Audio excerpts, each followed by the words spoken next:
اهمیت دعا و نماز در شب. زمانی که 1/3 اول شب سپری می شود، خداوند به آسمان دنیا می آید و می فرماید: من فرمان روا و صاحب قدرت هستم. چه کسی مرا می خواند تا دعایش را اجابت کنم؟ چه کسی از من طلب و خواسته ای دارد تا هر آنچه را که طلب می کند و او عطا کنم؟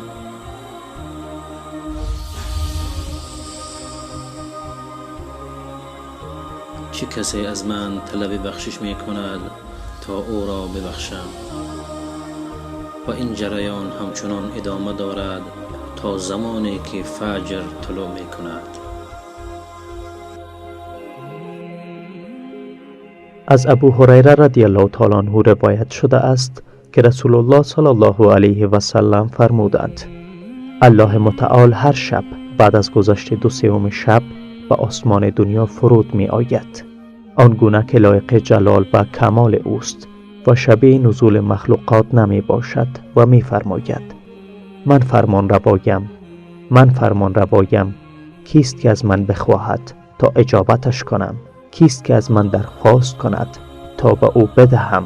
کیست که از من درخواست آمرزش کند تا او را بیامرزم؟ این سخنان ادامه پیدا می کند تا فجر بدمد.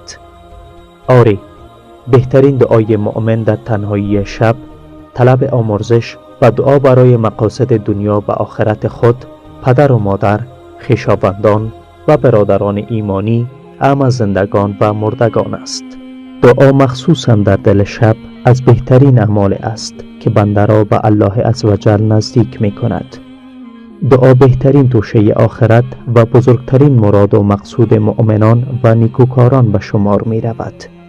اگر دعا نبود و اگر طلب و درخواست نبود، بندگی اصلا معنایی نداشت. بله، الله متعال به تمام خواسته های بندگانش آگاه و عالم است، اما همین الله مهربان از آنان خواسته تا خواسته هایشان را با سوز دل و اظهار عاجزی و تضرع همراه با اشک چشم و درگاه او تعالی ابراز کنند. دعا کلید رحمت الهی، کلید نجات و گنجینه رستگاری بنده است. بهترین دعا آن دعایی است که با راز و نیاز و از روی عاجزی و نیازمندی و باور داشتن به قبولیت آن و گمان نیک به الله متعال که از سینه بنده برآید است.